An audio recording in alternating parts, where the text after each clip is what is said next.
Halo, Assalamualaikum warahmatullahi wabarakatuh. Salam sejahtera untuk kita semua dan salam satu jiwa. Perkenalkan, nama saya Wardohi SEMM. Pada sesi kali ini, saya akan mengampu mata kuliah pengantar ilmu ekonomi. Tentunya bagi teman-teman yang mungkin baru bertemu dengan saya ucapkan salam kenal, salam sehat.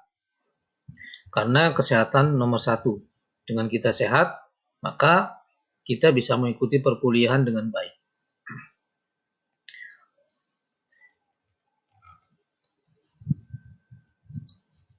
Nah, pada pertemuan pertama ini kita akan membahas tentang ekonomi dan ruang lingkupnya.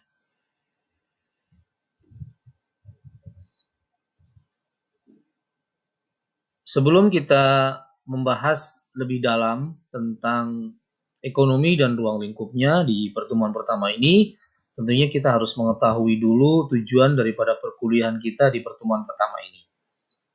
Tujuannya diharapkan dengan nanti kita mengikuti perkuliahan ini, teman-teman mahasiswa mampu memahami pengertian dan juga ruang lingkup ilmu ekonomi.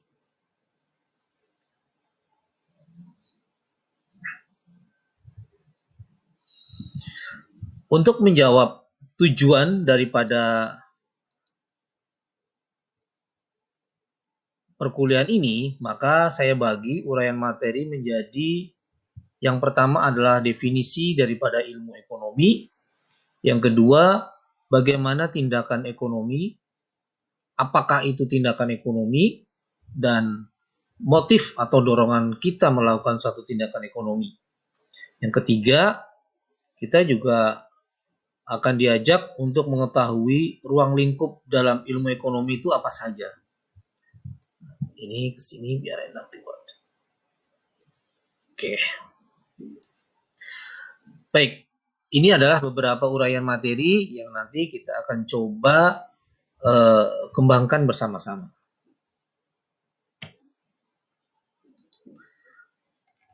Yang pertama tentang definisi daripada ilmu ekonomi.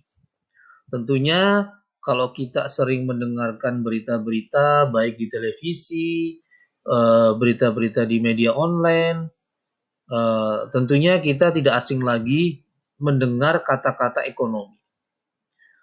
Orang kalau berbicara tentang ekonomi, pasti mereka akan menyambungnya dengan satu kesejahteraan. Tersambung lagi dengan adanya lapangan pekerjaan. Tersambung lagi dengan adanya ketersediaan sembako atau sumber atau 9 bahan pokok. Nah itu kalau kita ngomongin ekonomi itu nanti akan nyambung kemana-mana. Ekonomi itu berasal dari kata oikos dan nomos. Nah tentunya itu juga sudah ada di dalam materi secara lengkap. Nah di dalam presentasi kita, di dalam video ini saya akan lebih mengerucutkan ilmu ekonomi itu sesuai dengan poin-poinnya saja. Ya, dari beberapa pengertian ekonomi menurut para ahli, saya bisa menyimpulkan bahwa ilmu ekonomi itu adalah merupakan suatu ilmu tentang aktivitas. Aktivitas itu sama dengan kegiatan orang per orang atau masyarakat dalam membuat pilihan, baik dengan uang atau tanpa uang, dari sumber daya yang terbatas, sehingga dapat digunakan dalam berbagai cara. Untuk apa? Mendapatkan barang dan jasa, serta menyalurkannya untuk apa? Kebutuhan di masa sekarang dan juga masa mendatang. Untuk apa? Goalnya adalah untuk terciptanya satu kemakmuran hidup pada pelaku ekonomi tersebut. Jadi inti daripada ilmu ekonomi itu adalah bagaimana orang itu melakukan satu kegiatan untuk mencukupi kebutuhannya, baik untuk sekarang atau untuk masa yang akan datang. Itu. Nah, Sehingga bisa disimpulkan dari pengertian tadi, jika menurut Abdullah di dalam bukunya tahun 1992 halaman 5, ini dikutip dari Albert L. Myers, bahwa terdiri dari yang pertama kebutuhan. Maksudnya apa? Kebutuhan ini adalah barang atau jasa. Pasti orang itu akan mempunyai satu kebutuhan. Apakah kebutuhannya itu dalam bentuk barang atau dalam bentuk jasa? Dalam bentuk barang itu bisa jadi contohnya adalah beras. Saya butuh beras karena saya harus makan. Beras diolah menjadi nasi, selanjutnya nanti bisa dimakan. Itu adalah contoh kebutuhan dalam bentuk barang. Lalu apa kebutuhan dalam bentuk jasa? Kebutuhan dalam bentuk jasa misal, saya sedang sakit, batuk, pilek, maka saya butuh jasa dokter. Nah ini adalah kebutuhan. Kebutuhan itu baik dalam bentuk barang atau jasa. Dan ini tidak ada batasnya. Tidak pernah ada batasnya kebutuhan itu. Biasanya saya punya motor, habis punya motor, ngelihat orang punya mobil, kepengin punya mobil. Habis punya mobil, kepengin punya mobil lagi. Terus, tidak pernah ada batasnya. Sehingga kita harus belajar ekonomi. Yang kedua, dari pengertian tadi bisa disimpulkan juga adanya satu pemuas kebutuhan. Yaitu ada kebutuhan dan juga ada pemuas kebutuhan.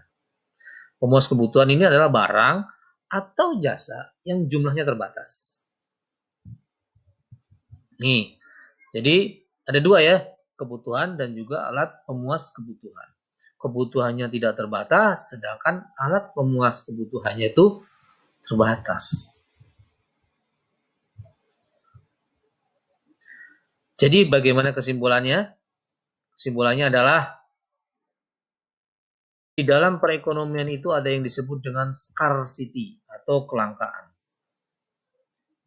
Kelangkaan ini bisa dalam bentuk kuantitas atau jumlah, bisa dalam bentuk kualitas, atau bisa dalam bentuk tempat dan juga waktu. Ini karena adanya kelangkaan. Maka orang melakukan tindakan ekonomi. Saya kalau tidak segera melakukan tindakan ekonomi, maka saya tidak akan pernah memperoleh pendapatan. Itu contoh. Kurang lebih adalah karena pendapatan itu adalah sesuatu yang langka kalau kita tidak melakukan tindakan ekonomi. Contoh, atau apalagi? Kelangkaan yang lain itu dalam bentuk produk. Atau gampang deh, kelangkaan itu bisa dalam bentuk pendapatan kita dalam satu bulan. Pendapatan kita itu terbatas. Satu bulan cuma 5 juta misal. Sedangkan kebutuhan kita pengen macam-macam. Itu karena kita ada yang kelangkaan. Maka kita harus melakukan tindakan ekonomi untuk menambah pendapatan tersebut. Yang kedua, pilihan atau choice. Ini terbatasnya sumber daya yang tersedia dibandingkan dengan kebutuhan atau keinginan yang menyebabkan manusia harus menentukan pilihan-pilihan. Kebutuhannya tidak terbatas, banyak, sedangkan alat untuk mencukupinya itu terbatas. Saya pengen macam-macam, tapi cuma punya duit 5 juta. Maka kita harus melakukan pilihan. Pilihan-pilihan baik bersifat individu atau kolektif. Mungkin kita harus memilih mana yang lebih prioritas. Prioritas mana? Apakah untuk membayar uang kuliah atau beli gadget yang baru? Kalau kita sudah mempunyai gadget, ya sudah. Sedangkan kita belum bayar kuliah, maka pilihan yang pertama harus kita laksanakan adalah membayar kuliah dulu. Membeli gadget yang baru gampang, bisa ditunda. Itu pilihan. Yang ketiga, adanya biaya kesempatan atau opportunity cost. Manusia ini sebagai makhluk rasional. Pilihan yang dibuatnya itu berdasarkan pertimbangan untung atau rugi. Dengan membandingkan biaya yang harus dikeluarkan dan hasil yang akan diperoleh. biaya yang dikeluarkan kita itu berapa, hasilnya apa. Tentunya pilihan itu harus yang rasional, yaitu yang untung. Kita mengeluarkan uang 3.000, maksud kita cuma dapat 2.000. Tentunya biaya kesempatan kita nggak ada. Pada saat kita memperoleh satu kesempatan untuk mengeluarkan biaya, tapi tidak mendapatkan keuntungan. Jadi ya, itu. Untung itu kan sama dengan pendapatan dikurangin biaya. Pendapatannya lebih besar daripada biaya. Nah ini, karena manusia sebagai makhluk rasional, maka harus berpikir seperti itu. Selanjutnya, tindakan ekonomi dan motif ekonomi.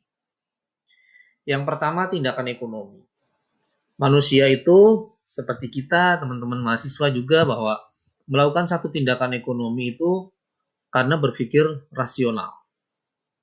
Kita mau melakukan satu tindakan ekonomi jika untung. Kita mau mengeluarkan biaya jika untung. Rasional kan? Tapi sebaliknya, tindakan ekonomi itu ada juga yang disebut dengan irasional. Itu tidak sesuai dengan kenyataan. Biasanya orang melakukan satu tindakan ekonomi yang tidak sesuai dengan kenyataan ini, contohnya apa? Dia itu pasang SDSP, oh ya SDSP ya, atau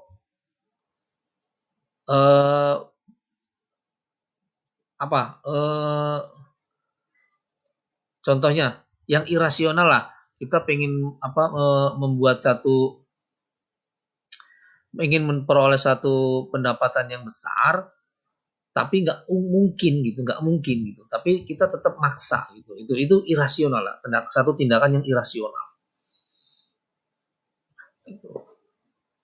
Itu tindakan ekonomi ya. Yang berikutnya adalah motif ekonomi. Motif ekonomi itu sama dengan dorongan. Orang itu mau melakukan satu tindakan ekonomi atas dasar apa? Ada yang bersifat intrinsik, dia itu muncul dari dalam diri kita sendiri.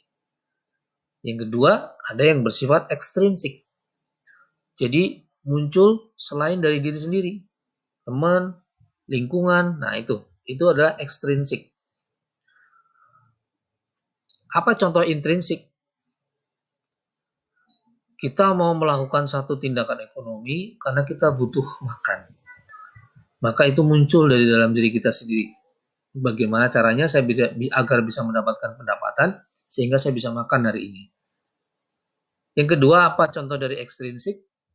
Kita mau melakukan satu tindakan ekonomi tapi terdorong karena lingkungan. Misal, tadi ekonomi kita biasa saja, tapi begitu melihat lingkungan kita atau teman kita berhasil, mampu membeli sesuatu yang wah gitu, kita terdorong. Maka akhirnya kita melakukan satu tindakan ekonomi yang lebih. Itu ekstrinsik. Maaf. Yang ketiga, prinsip ekonomi. Prinsip ekonomi ini adalah upaya menemukan skala prioritas dalam bertindak ekonomis karena mampu memilih sesuai dengan kebutuhan sehingga memperoleh hasil yang maksimal. Cara mudahnya biasanya dengan modal yang sekecil-kecilnya untuk memperoleh pendapatan yang sebesar-besarnya. Itu prinsip ekonomi. Yang berikutnya adalah politik ekonomi. Ini merupakan keseluruhan kebijakan yang dilakukan untuk memperbaiki perekonomian dalam meningkatkan kesejahteraan masyarakat. Jadi, penekanan dalam politik ekonomi itu adalah meningkatkan kesejahteraan masyarakat. Biasanya, bagaimana pemerintah membuat kebijakan. Yang kebijakan itu akhirnya menguntungkan masyarakat, menguntungkan UMKM misalnya. Dipermudahkan aturan-aturan atau perizinan UMKM dalam mendirikan usaha. Nah, itu adalah politik ekonomi. Contohnya. Berikutnya adalah pelaku ekonomi. Siapa sajakah pelaku ekonomi itu? Ada RTK. RTK itu sama dengan rumah tangga konsumen. seperti orang per orang, keluarga, itu RTK. Yang kedua ada RTP, rumah tangga produsen, seperti perusahaan-perusahaan, baik perusahaan manufaktur, perusahaan dagang, perusahaan jasa, itu RTP.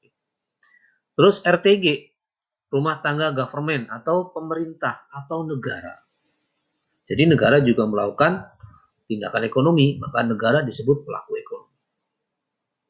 Terus RTLN, rumah tangga luar negeri. Ini berarti hubungan tindakan ekonomi yang dilakukan oleh suatu negara kepada negara yang lain. Seperti ekspor impor, itu adalah tindakan ekonomi yang ada di dalam RTLN. Ya, ini adalah poin A, B, C, D, E. Ini adalah tindakan ekonomi dan juga motif ekonomi. Berikut adalah macam-macam daripada motif ekonomi. Orang mau melakukan satu tindakan ekonomi karena satu, untuk mencukupi kebutuhan. Ini umum. Hasrat demi tercukupinya satu kebutuhan. Orang mau melakukan tindakan ekonomi karena ingin mendapatkan laba atau keuntungan semaksimal mungkin. Ketiga, orang mau melakukan tindakan ekonomi karena ingin menguasai ekonomi. Dia itu sudah makmur, tapi karena ambisinya ingin menguasai perekonomian. Yang keempat, orang melakukan satu tindakan ekonomi karena alasan sosial. Saya ingin beramal, saya ingin memberi, saya ingin menyantuni, tapi saya tidak punya uang. Atas dasar itu, akhirnya orang melakukan tindakan ekonomi agar mendapatkan uang, sehingga dia bisa melakukan kegiatan sosial. Orang mau melakukan tindakan ekonomi karena ingin memperoleh penghargaan demi status sosial di dalam masyarakat, agar dia dikatakan sebagai wah orang kaya, wah anak sultan. Nah itu adalah dorongan atau motif daripada ekonomi. Lalu siklus antar pelaku ekonomi. Ada pelaku ekonomi tertutup. Teman-teman bisa melihat di situ ada tulisan tenaga kerja, tanah, modal, dan skill. Ini adalah faktor produksi. Tenaga kerja akan memperoleh upah. Ini ada yang di bawahnya ya. Tanah akan memperoleh uang sewa. Kita punya tanah tapi nganggur, maka kita sewakan. Modal kita punya uang, kita simpan di bank, maka akan memperoleh bunga. Skill, biasanya skill itu lebih kepada keahlian dalam berentrepreneur atau berwirausaha, maka kita akan memperoleh laba. Ini adalah faktor produksi dan ini adalah pendapatan daripada faktor produksi tersebut. Nah, rumah tangga konsumen ini mempunyai kewajiban membayar pajak kepada rumah tangga pemerintah dengan menggunakan uang atau menggunakan penghasilannya. Nah, karena pemerintah sudah mendapatkan uang dari rumah tangga konsumen, maka imbal baliknya adalah pemerintah memberikan jasa pelayanan. Biasanya pajak itu digunakan untuk membuat jalan raya, untuk menjaga stabilitas keamanan, terus apalagi untuk menjaga stabilitas pangan dan lain-lain. Itu adalah jasa layanan daripada pemerintah. Demikian juga dengan rumah tangga produsen, dia membayar pajak dengan uang atau dengan penghasilannya karena atas faktor produksi yang telah mereka kelola sehingga mendapatkan upah, sewa, bunga, dan laba, terus dia membayar pajak dan juga jasa layanan, maka timbal baliknya adalah pemerintah memberikan pelayanan. Sama. Nah, jadi disebut ekonomi pelaku ekonomi tertutup Karena ruang lingkupnya hanya rumah tangga konsumen kepada negara, negara kepada rumah tangga konsumen, rumah tangga produsen kepada negara, dan negara kepada rumah tangga produsen. Dia tertutup ada di dalam negeri saja. Selanjutnya, pelaku ekonomi terbuka. Kita bisa lihat perbedaannya hanya ditambah dengan rumah tangga luar negeri. Jadi, rumah tangga konsumen melakukan kegiatan ekspor impor. Rumah tangga produsen juga melakukan kegiatan ekspor impor. Untuk memperoleh apa? Memperoleh upah, sewa, bunga, dan laba. Setelah kita memperoleh upah, sewa, bunga, dan laba, selanjutnya kita mempunyai kewajiban kepada pemerintah untuk membayar pajak. Maka dari situlah perputaran perekonomian itu berjalan di sini. Berputar terus. Oleh karena itu, biasanya kita melihat barang-barang sekarang murah. Dengan adanya barang murah, maka orang akan berlomba-lomba untuk membeli. Dengan adanya orang membeli barang, maka di situ terjadilah perputaran perekonomian. Orang membeli barang kepada produsen, produsen memperoleh pendapatan, produsen memungut pajak, pajaknya dibayarkan kepada negara, negara membuat jasa pelayanan. Karena pelayanan jalan rayanya bagus, infrastrukturnya bagus, maka kegiatan perekonomian distribusi barang juga lancar. Kalau distribusi barang sudah lancar, maka orang akan mudah mendapatkan apa yang dia inginkan. Terus berputar. Itu siklus. Disebut dengan siklus. Berikutnya, di dalam perekonomian itu bukan berarti tanpa masalah. Semua ada masalah. Maka di sini ada masalah pokok di dalam perekonomian. Apa saja? Ada 5 masalah pokok dalam perekonomian. Dan 5 masalah ini harus dicarikan solusinya. 1. Apa yang harus diproduksi dan berapa jumlahnya? Orang kadang-kadang pengen melakukan satu tindakan ekonomi, dia bingung. Saya mau produksi apa ya? Terus kira-kira berapa jumlahnya ya? Nah itu harus dicarikan solusinya. Caranya apa? Melakukan pengamatan, penelitian.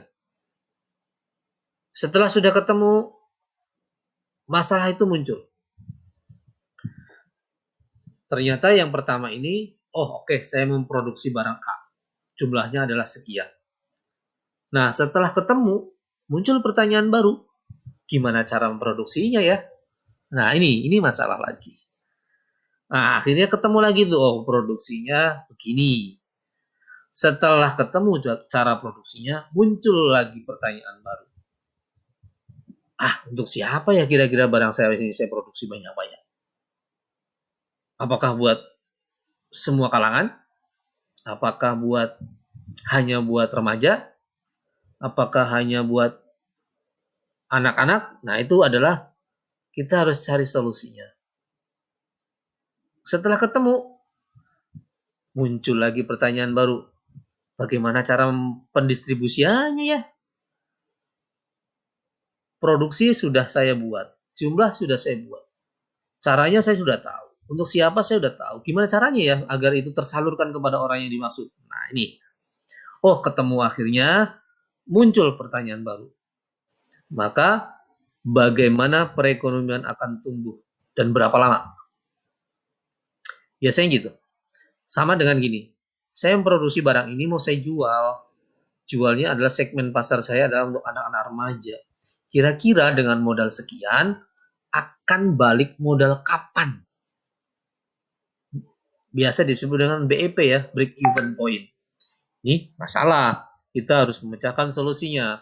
Kita harus punya target bahwa ini akan kembali selama 3 bulan misalnya. Itu harus cari solusinya. Nah, selanjutnya ruang lingkup dalam ilmu ekonomi. Ada dalam ilmu ekonomi itu 2 ruang lingkupnya. Yang pertama ekonomi mikro. Apa itu? Yang kedua adalah ekonomi makro. Ekonomi mikro adalah biasanya tentang analisa permintaan. Terus kalau permintaannya segitu, saya harus nawarinya berapa? Terus keseimbangan harga pasar. Ada permintaan sekian, yang ditawarkan sekian, maka enaknya harga berapa ya biar orang mau beli.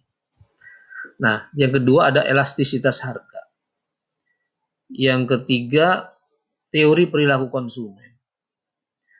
Yang keempat, penerimaan produsen, teori produksi, biaya produksi, dan laba. Yang kelima adalah pasar. Ini adalah beberapa, yang lima ini adalah yang akan kita pelajari nanti secara detail sebelum UTS. Jadi pertemuan 1 sampai dengan pertemuan 7 atau sebelum UTS, kita kan ada 14 pertemuan ya. Itu akan membahas tentang 5 ini. Nah, setelahnya setelah UTS, kita akan sampai dengan UAS, kita akan membahas tentang ekonomi makro. Terdiri dari apa aja? Kegiatan perekonomian suatu negara. Kebijakan ekonomi pemerintah itu seperti apa? Tingkat pengeluaran agregatnya bagaimana? Itu. Ya, ada pendapatan nasional, ada pengangguran, dan semua yang berkaitan dengan ekonomi makro, ekonomi secara keseluruhan satu negara, itu makro, luas ya.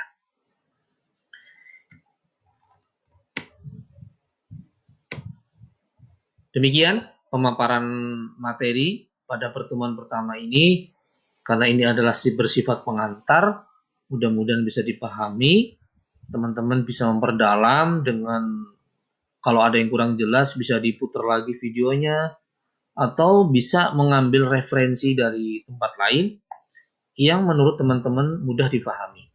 Kita tidak menutup hanya satu sumber saja, tapi silakan teman-teman pelajari dari sumber lain. Salam sehat untuk semua. Terima kasih, semoga bermanfaat. Sampai ketemu di pertemuan berikutnya. Salam satu jiwa. Assalamualaikum warahmatullahi wabarakatuh.